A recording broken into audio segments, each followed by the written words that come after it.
There's a moment you never forget. The moment your chest tightens, your breath shortens, and your thoughts spin so fast that your mouth moves before your mind does. Maybe it was during an argument. Maybe it was after a message that stung more than it should have. Maybe it was when someone looked at you the wrong way, and suddenly the calm version of you vanished. You said things you didn't mean. You did things that didn't feel like you. And later, when everything cooled down, you wondered, why did I let it get to me? Why did I give that moment so much power? That's what emotional control is about. The power to feel deeply but act wisely. To experience the storm without becoming the storm. To live with strength, not surrender. Because here's the truth. You cannot control what happens around you, but you can always control what happens within you. And that one skill, the ability to stay calm when everything around you is chaos, will change your life.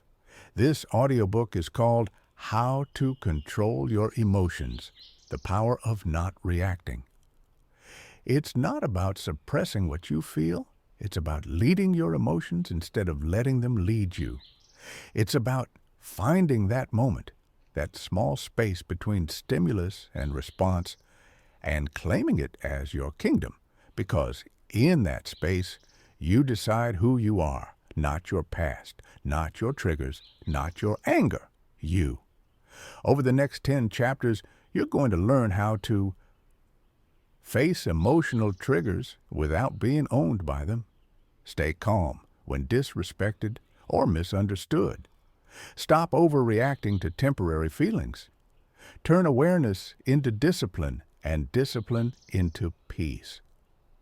You're going to learn how to stay centered in chaos, and that begins with awareness. Before we move on, please write in the comments what topic you would like to hear about in the next video. Chapter 1. When emotion becomes the enemy within. We think the enemy is out there, the person who offended us, the boss who ignored us, the driver who cut us off. But most of the time, the real battle is internal. It's between what you feel and what you know. The truth is, emotion isn't bad. It's raw energy. It's information. It's feedback from your nervous system saying something matters here. But when emotion leads your life, when every feeling becomes a command, that's when chaos begins. You've probably felt it. That split second when irritation flares and your body demands a reaction. The rush in your chest. The heat behind your eyes. That ancient part of your brain, the one wired for survival, then says, do something, say something, protect yourself. But protection isn't always power. Sometimes it's just panic wearing armor. That's where mastery begins, recognizing the difference between protection and reaction. Because reacting might feel powerful in the moment, but it usually leads to regret. And regret is the tax we pay for letting emotion make the decisions meant for reason. Here's the hard truth. You will never find peace by trying to control every emotion. You find peace by controlling what you do next. Emotional mastery isn't the absence of feeling. It's the discipline of pause, the ability to say, I feel this, but I don't have to become it. That's strength. That's freedom. That's emotional control. So the next time you feel that spark, that pull to defend, to prove, to retaliate, remember this. You're not fighting the world. You're fighting for your peace. And every time you win that inner war, you grow a little more unshakable. Chapter 2. The Science of Stillness. Let's get practical for a moment. What happens when you're triggered? Your body floods with chemicals, adrenaline, cortisol.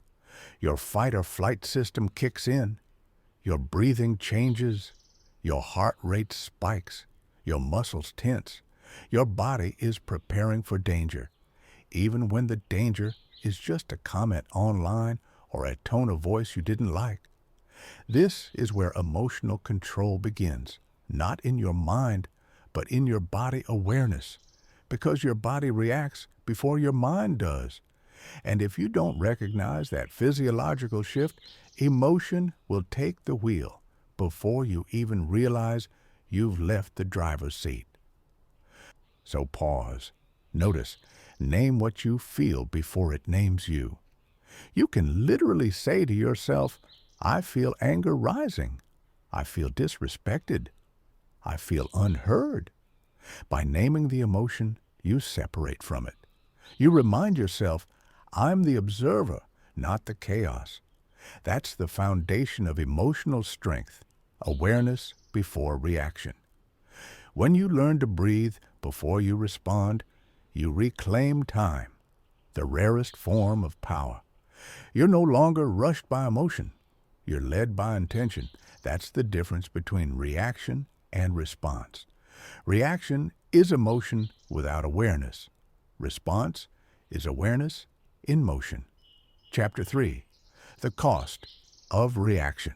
Think about it. How many friendships have ended not because of truth, but because of reaction? How many opportunities have been lost because emotion spoke faster than reason? How many peaceful days have been ruined by a single message you couldn't ignore? Reaction is expensive. It costs you your peace. It drains your energy. It steals your clarity. Every time you react impulsively, you reinforce a pattern. I don't control my emotions. They control me. And that belief seeps into everything. It makes you doubt your strength. It makes you feel powerless. It makes you think life is happening to you instead of through you. But when you choose not to react, when you hold the silence, when you breathe instead of bite, something powerful happens. You start to respect yourself. You start to trust yourself. You realize, I'm not fragile. I can handle this. That's how confidence grows, not from being fearless, but from staying calm in fear, not from having control over others, but from mastering yourself. So the next time you're triggered, remind yourself, every reaction has a cost, but every pause is an investment, and over time, those small investments turn into emotional wealth, peace, clarity, respect, and self-trust. What was your situation where you couldn't control your emotions? Write about it in the comments. Chapter 4. The Power of the Pause. You don't need to meditate for hours to master your emotions. You just need one pause, consistently practiced. The pause is the most underrated superpower on earth. It's the space between what happened and what you'll do about it. It's where you catch the urge before it becomes a word. It's where you notice your breath before it turns into shouting. It's where you decide, this doesn't deserve my peace. The pause isn't weakness, it's wisdom. It's not silence, it's control. Because silence isn't the absence of power, it's the presence of restraint. Every great leader, every centered person you admire, they all share one thing. They've mastered the art of not reacting immediately. So here's your challenge. The next time someone disrespects you or life throws something unexpected, practice the pause. Breathe. Observe. Ask yourself, is this worth my energy? 9 times out of 10, it's not. And that 10th time, you'll respond with precision instead of emotion. That's what separates impulsive people from intentional ones. You don't need to be the loudest person in the room. You need to be the calmest, because calm is contagious and chaos feeds on reaction. You don't become emotionally strong by suppressing feelings. You become strong by feeling fully and still, choosing wisely. Because when you stop reacting to every storm, you realize you were the weather all along. Chapter 5. The Truth About Control. It's the word that lives at the center of this entire journey. But let's be honest. Most people misunderstand it. They think controlling emotions means suppressing them, pretending not to care, acting like they're unaffected while chaos burns inside. But that's not control, that's compression, and whatever you compress will eventually explode. Real control isn't about bottling emotion, it's about mastering your relationship with it. Think of your emotions like waves in the ocean. You can't stop the waves, but you can learn how to surf them. If you fight the water, you drown. If you ride the rhythm, you flow. The goal isn't to feel less, it's to feel without losing direction. Because emotion is energy, and energy can be directed. Anger can fuel focus. Fear can sharpen preparation. Sadness can deepen empathy. You're not here to erase what you feel. You're here to elevate it. Control isn't a prison, it's precision. It's the ability to decide where your emotional energy goes. So stop aiming to be emotionless. Aim to be emotionally efficient. Because the people who learn to channel their emotions, not deny them, are the ones who lead. They're calm under pressure, sharp under stress, and grounded in chaos. And that's the kind of control that can't be faked. It's felt by everyone around you. Remember, control isn't holding it in, it's holding it together. Chapter 6. The Root of Reaction. Let's go deeper. Why do we react in the first place? It's not because people annoy us. It's because people trigger us. Every overreaction is an unhealed emotion resurfacing. That comment that made you explode, it wasn't about the comment. It was about the memory it touched, the time you weren't respected, the moment you were ignored, the wound that never got acknowledged. Reaction isn't random, it's a reflection. That's why self-awareness is the foundation of emotional control. If you don't know your triggers, they'll keep running your life. Take a moment and think, what situations make you lose your calm? What people consistently push your buttons? What words or tones make your chest tighten instantly? Those are not coincidences, they're clues. Your triggers reveal your unfinished lessons. And every time you face one without exploding, you grow a little freer. When you can look at your emotions without judging them, when you can trace them back to their root, that's when they lose power over you, because awareness dissolves control's illusion. You stop saying, "They made me angry," and start saying, "Something in me reacted." That's not weakness, that's maturity, because now you're owning your reaction instead of outsourcing it. You can't heal what you don't face, and you can't control what you don't understand. So the next time emotion rises, don't run from it. Observe it. Ask it, "What are you here to teach me?" You'll be surprised. Emotions are messengers, not enemies. They just need to be heard before they can be healed. Remember, every overreaction is an old wound asking for your attention. Chapter 7. The Art of Emotional Detachment. Detachment doesn't mean indifference. It means distance, enough distance to see clearly. When you're too close to a fire, you can't see the flames, only the heat. That's how emotions work. When you're too attached, you lose perspective. Emotional detachment is the ability to stay aware without absorbing. You can witness chaos without carrying it. You can care deeply without being consumed. This is what monks practice in silence, what athletes practice under pressure, what leaders practice in crisis. It's not about being cold, it's about being centered.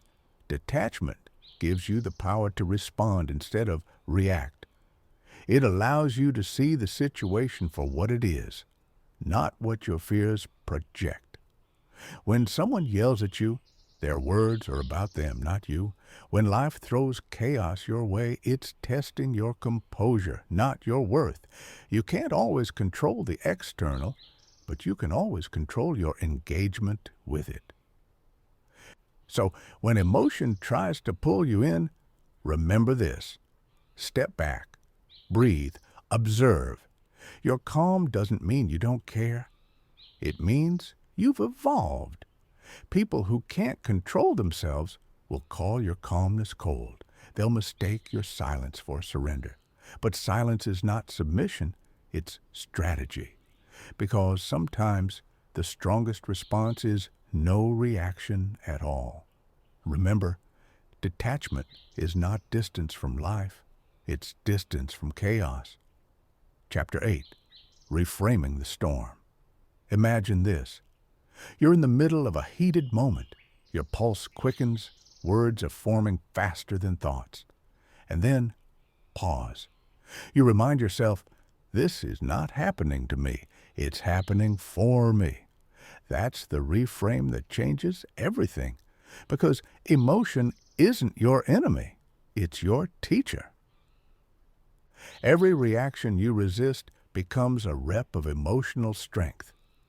Every pause becomes proof of mastery. When you stop viewing emotions as obstacles and start viewing them as opportunities, growth accelerates. That argument isn't a test of who's right. It's a test of who's aware. That disappointment isn't punishment. It's training for patience. That frustration isn't failure. It's a mirror showing where you still attach to control. The storm doesn't break you. It builds your capacity to remain unbroken. So, reframe it all. Every wave, every emotion, every challenge, as a teacher refining you into someone unshakable. Remember, the storm was never sent to destroy you. It was sent to define you. Chapter 9, Silence. As a strategy, we've glorified speaking up, but we've forgotten the power of staying quiet. Silence doesn't mean weakness. It means you've learned to measure your words, because words spoken in emotion are weapons you can't take back. Every second of silence buys you clarity. Every moment of pause builds your authority. The calmest person in the room always holds the most control. Think about it. When everyone else reacts, the one who remains still becomes the center of gravity. Silence intimidates chaos. Because chaos needs noise to survive, you don't always need to explain, defend, or correct. Sometimes the best way to prove your strength is to stay composed while everything else trembles. Mastering silence is mastering timing. You wait until emotion fades and truth surfaces. Then you respond from power, not pain. Remember, the strongest voice is the one that doesn't rush to speak. Chapter 10, The Freedom of Response. When you finally learn to control your emotions, you experience a new kind of freedom, the freedom of response. You realize no one can make you angry without your permission. No one can steal your peace unless you hand it over. No situation can break you unless you decide to engage with it emotionally. That's what emotional control really is. Freedom disguised as discipline. It's walking through chaos untouched. It's hearing insult without insecurity. It's leading your reactions like a conductor leads an orchestra, every note intentional. When you reach that level, people start to notice. They call you calm, mature, collected. But what they don't see is the inner training it took to get there. And that's the truth about emotional control. It's not natural. It's built. through awareness, through practice, through choice. You can't control your first thought, but you can always control your next move. That's your power. That's your peace. That's your new identity. Because from this moment on, you're not just reacting to life. You're leading it. Chapter 11, The Weight of Uncontrolled Emotions. There's a heaviness that follows people who live at the mercy of their emotions. You can see it in their eyes. You can hear it in their tone. They walk around like a storm waiting to happen, ready to explode, then regret it, then repeat it. And that cycle is exhausting, because when you can't control your emotions, you spend your entire life cleaning up after them. Apologies after outbursts, excuses after mistakes, explanations after impulsive words you wish you could take back. You become a prisoner of your own reactions, constantly apologizing for the same patterns you never paused long enough to break. That's what emotional chaos does. It drains your focus, your energy, and your confidence. It keeps you reactive instead of proactive. But here's what most people don't realize. Emotional control doesn't just protect your peace. It multiplies your potential. When you're not constantly fighting your feelings, you finally have energy to create, to build, to grow. The world belongs to people who can stay calm when everyone else panics. Because calmness isn't passive, it's power in slow motion. Every time you choose patience over panic, you strengthen your foundation.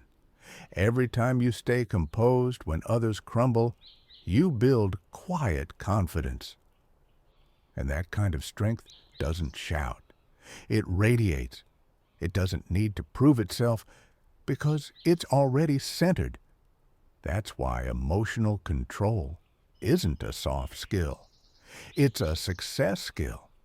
Without it, you'll sabotage every opportunity meant for you. With it, you'll turn challenges into checkpoints. Remember, emotionally undisciplined people repeat lessons. Emotionally intelligent people rise from them. Chapter 12, The Trap of External Validation. One of the biggest emotional traps we fall into is letting other people decide how we feel. Someone compliments us. We feel worthy. Someone ignores us. We feel invisible. Someone disagrees. We feel attacked. We become emotional puppets, reacting to every string that others pull. But here's the truth. Your emotions were never meant to be outsourced. The moment you hand your peace to someone else, you become powerless. You have to stop expecting emotional consistency from a world that thrives on chaos. People's moods will change. Their opinions will shift. Their approval will fade. But if your emotional state depends on them, your peace will never last longer than their attention. The emotionally intelligent don't chase validation. They create internal stability.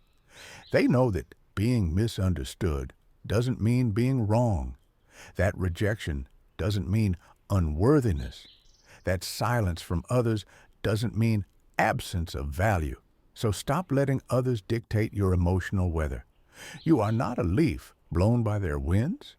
You are the sky, untouched, steady, vast. You control the climate of your inner world. Protect it like it's sacred, because it is. Remember, the moment you stop needing validation is the moment you start mastering emotion. Chapter 13, Transforming Emotion into Fuel. Every emotion, even the uncomfortable ones, carries energy. Anger, frustration, fear, sadness. They all contain power if you learn how to redirect it. When you suppress your emotions, you waste that energy. When you express them impulsively, you lose it. But when you channel them, you multiply it. Anger can become determination. Fear can become focus. Pain can become purpose.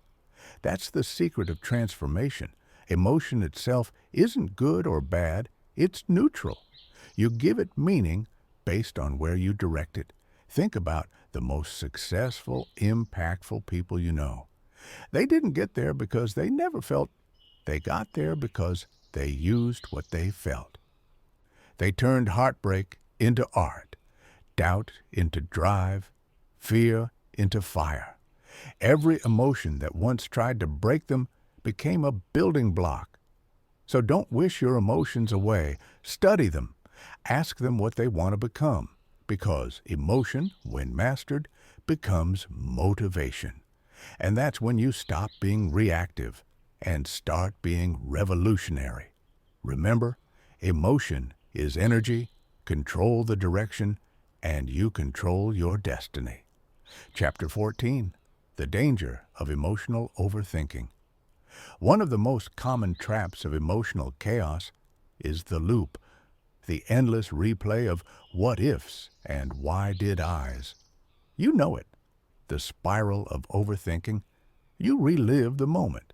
You rewrite the conversation. You rehearse the outcome you wish you'd said or done differently. But the mind is a liar when emotions are high. It magnifies the pain. It distorts the truth. It builds mountains out of memories. You start believing that your emotional thoughts are accurate reflections of reality. But they're not. Overthinking is the brain's attempt to find control in the chaos of feeling. It's trying to solve emotion like it's a math problem. And emotion isn't logical. That's why awareness is so important. When you notice yourself spiraling, pause and remind yourself, this is a feeling, not a fact. Not every fear deserves investigation. Not every sadness deserves explanation. Not every thought deserves a reaction. Sometimes the most emotionally intelligent response is no response at all. Remember, you don't have to attend every thought that invites you to panic. Chapter 15. How to Regain Control Mid-Chaos. Even the most disciplined people lose control sometimes. You'll slip. You'll react. You'll say things you wish you hadn't. That's human. But emotional mastery isn't perfection. It's recovery. The key is learning how to reset quickly. When you've lost control, don't spiral deeper into shame. Pause, reflect, recenter. Ask yourself, what triggered me? What can I learn from this? What can I do differently next time? Because the faster you can recover, the more emotionally stable you become. Here's a truth most people overlook. Losing control doesn't erase your progress. It reveals where your next lesson lies. You can always come back to calm. You can always reground yourself. You can always choose again. That's the beauty of awareness. It doesn't demand perfection, only direction. When you train your mind to return to calm after chaos, you become unstoppable. Because the world can shake you, but it can't move you. Remember, control isn't about never falling. It's about learning how to rise faster each time. Chapter 16.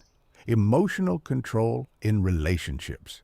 The most challenging place to practice emotional control is in relationships, because love magnifies everything.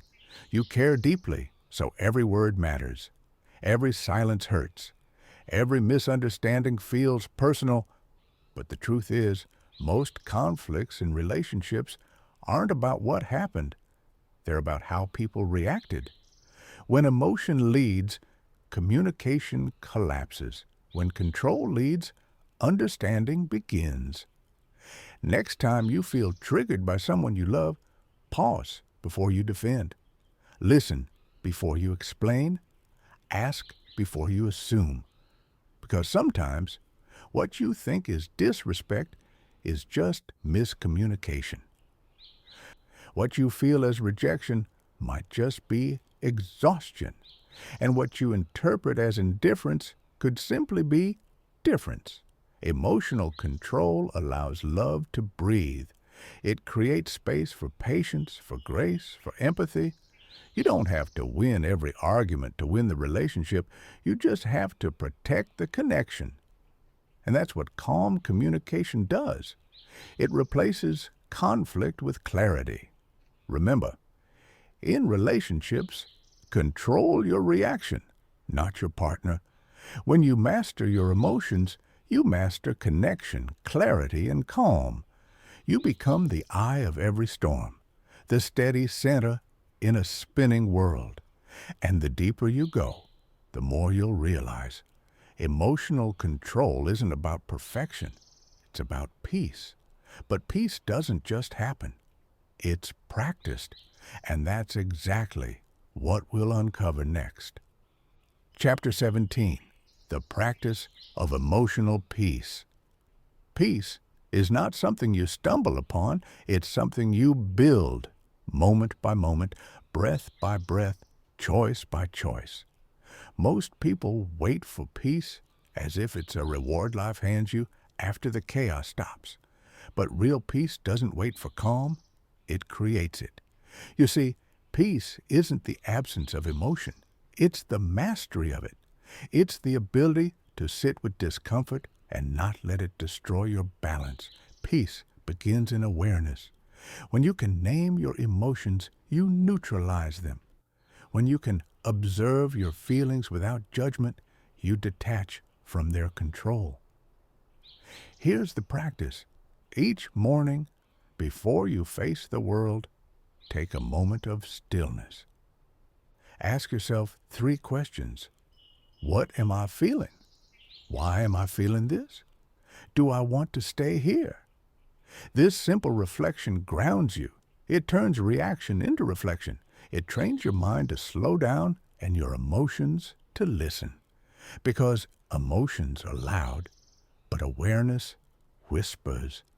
And if you never stop to listen, the noise will always win. The emotionally strong don't suppress emotion. They schedule space for it. They process, release, and reset before emotion becomes reaction. That's peace, not perfection, not passivity, just conscious calmness. Remember, peace isn't found at the end of chaos. It's built in the middle of it. Chapter 18, When Silence Heals.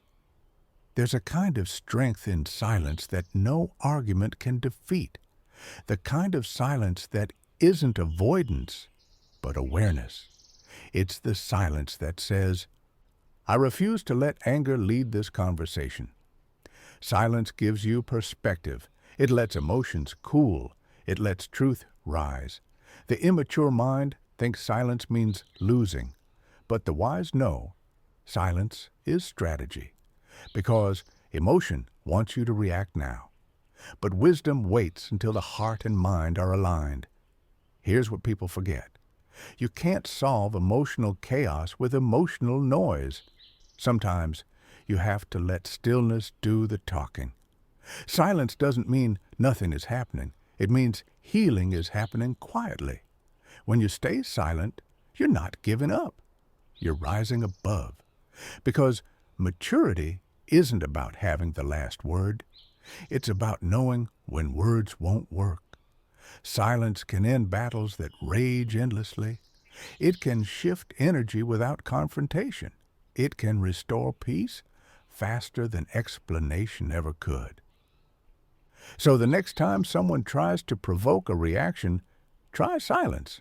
It's not weakness. It's wisdom choosing peace over performance. Remember, silence isn't surrender. It's self-control in its purest form. Chapter 19, The Emotional Gym. Your emotions are like muscles. You can't strengthen them through comfort, only through resistance. Every emotional challenge is a workout for your self-control.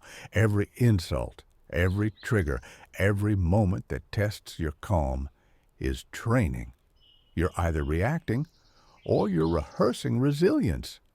Think of every time you wanted to snap but didn't, every time you wanted to walk away but chose to breathe instead, every time you wanted to shout but chose silence. Those aren't weak moments. Those are reps in emotional discipline. The gym of life never closes. The weights are invisible, but they're heavy. And every time you lift your emotions instead of being crushed by them, you get stronger. So don't curse the tests. Thank them. They're your emotional gym membership, paid for by pain, redeemed by progress. You can't grow control without friction. You can't grow peace without pressure. You can't grow discipline without discomfort. But with every repetition of restraint, you're building a version of yourself that no chaos can break. Remember, every trigger is a training session in disguise. Chapter 20. The Power of the Second Response. The first response is always emotional. The second one is intentional. That's why you should never make decisions in your first response. The first response is where pride speaks. The second is where wisdom whispers. You can't stop the first emotion, it's automatic, but you can train the second one, and that second response determines everything. Do you fight or forgive? Do you panic or prepare? Do you defend or detach? Your first response defines your instinct. Your second response defines your intelligence. Emotionally intelligent people don't rush to act. They reflect to act. They don't react from impulse. They respond from insight. This is the art of mastery, to buy time between feeling and doing. That gap is your superpower. The longer it gets, the wiser you become. Remember, your first response is instinct. Your second is power. Chapter 21. Detaching from Outcomes. Attachment is the root of emotional instability. You want control. You crave certainty. You expect life to go your way. And when it doesn't, you spiral. But peace begins when you let go of what you can't control. You can't control how people see you. You can't control how outcomes unfold. You can't control what the world throws your way, but you can always control your state of mind. When you detach from outcomes, you free yourself from disappointment. You still care, but you stop clinging. Detachment doesn't mean not caring. It means caring consciously. It means doing your best without demanding a specific result. It's working hard and trusting the process. It's showing up fully, then releasing what's not yours to control. Emotionally free people don't attach their peace to outcomes. They attach it to effort. And that's where real strength lives, in doing your best and staying calm no matter what happens next. Remember, attachment drains energy. Detachment multiplies peace. Chapter 22. Choosing calm over control. The final layer of emotional mastery is understanding that calm is stronger than control. Because sometimes, no matter how prepared you are, life won't listen. People will still misunderstand you. Plans will still fall apart. Emotions will still rise unexpectedly. And that's when you realize the goal isn't to control everything. The goal is to stay calm through anything. Control is external. Calm is internal. When you chase control, you fight the world. When you choose calm, you flow with it. Calm doesn't mean nothing affects you. It means nothing owns you. It's the quiet knowing that whatever happens, you will adapt, adjust, and align without losing yourself. Because true emotional strength isn't about changing the storm. It's about being the one who doesn't drown in it. Remember, control seeks power over life.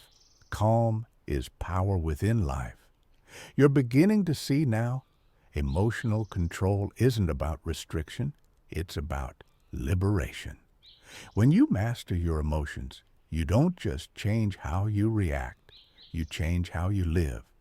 But there's still one final level, the transformation that happens when you not only control emotion, but channel it into purpose. Because controlling emotion isn't the end goal. It's the doorway to a higher one, emotional intelligence as a tool for vision, creation, and connection. That's where we go next. Chapter 23, Turning Emotion into Purpose. You've learned how to control emotion.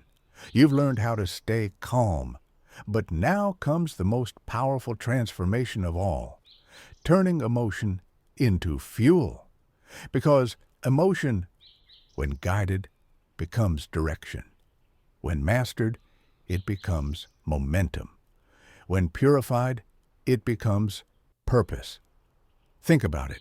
Every great movement in history, every invention, every breakthrough started with emotion. Frustration with the way things were, pain from being overlooked, anger at injustice, desire for something better. But those who changed the world didn't drown in their emotions. They directed them. Emotion by itself is energy without structure.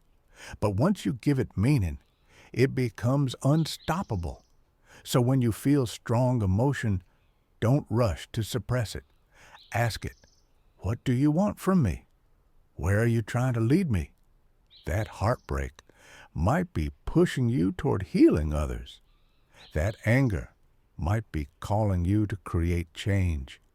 That sadness might be reminding you of what truly matters. Your emotions are not random. They're roadmaps to purpose. But here's the key. Emotion only transforms when paired with discipline. Passion without structure burns out. Purpose without patience collapses. So you must become both, passionate and precise. You feel deeply, but you move deliberately. That's when emotion becomes art. That's when emotion becomes leadership. That's when emotion becomes legacy. Remember, emotion is the spark, discipline is the direction. Together, they build destiny. Chapter 24, The Inner Stillness of Strength. People think strength looks loud, assertive, dominant, commanding. But real strength is quiet. It doesn't rush to prove. It doesn't need to win every conversation. True strength lives in stillness. It's in the person who doesn't flinch under pressure. The one who listens when everyone else argues. The one who says, I'll think about it, when others react on impulse. Stillness isn't emptiness. It's awareness in motion. It's the moment you stop being controlled by noise, inside or outside. When you practice stillness, you train your nervous system to stay steady in chaos. You teach your mind to respond to reality, not react to fear. Here's a truth few accept. The one who controls their breath controls their state, and the one who controls their state controls their story. Stillness is how you take back authorship. You can't always choose what happens, but you can always choose the pace at which you move through it. Slow down. Observe. Breathe before you believe. Because awareness before action is how you move from chaos to clarity. Remember, stillness is not weakness. It's self-command, disguised as calm. Chapter 25, Emotional Control in the Digital Age. In a world that profits from your reaction, self-control is rebellion. Every scroll, every notification, every headline, it's designed to pull emotion first, thought second. And the more reactive you become, the more distracted you are. We live in an age of constant stimulation. Every minute, your attention is being auctioned off to the highest bidder. But here's the paradox. The calmer you become, the more clearly you see. The more you detach from noise, the more power you regain. So, if you want peace in a world built on pressure, You must reclaim your focus. Turn off what triggers you. Mute what manipulates you. Stop chasing validation that vanishes in seconds. You don't have to react to everything you see. You don't even have to respond to every message. Silence can be your filter. Distance can be your defense. When you stop feeding distractions, you start feeding your direction. And that's when peace stops being temporary. It becomes your natural state. Remember, in a world built to trigger you, calm is your rebellion. Chapter 26. The Art of Emotional Alchemy. Alchemy, the ancient practice of turning base metals into gold. But the real alchemy has always been emotional. Turning anger into determination. Turning disappointment into wisdom. Turning fear into faith. You are the alchemist of your own emotional life. When life throws you frustration, you can turn it into focus. When it gives you heartbreak, you can turn it into healing. When it challenges you, you can turn it into growth.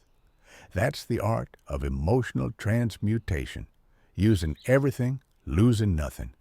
You stop labeling emotions as good or bad. You start asking, how can I use this? Because all energy, even pain, is useful when directed toward purpose. This is what emotional mastery looks like at the highest level. Nothing destabilizes you. Everything develops you. You become unshakable, not because life is easy, but because you've learned how to turn difficulty into direction. That's when emotion becomes art, and your life becomes the masterpiece. Remember, emotional alchemy turns pain into power and chaos into clarity. Chapter 27. The Strength of Self-Compassion.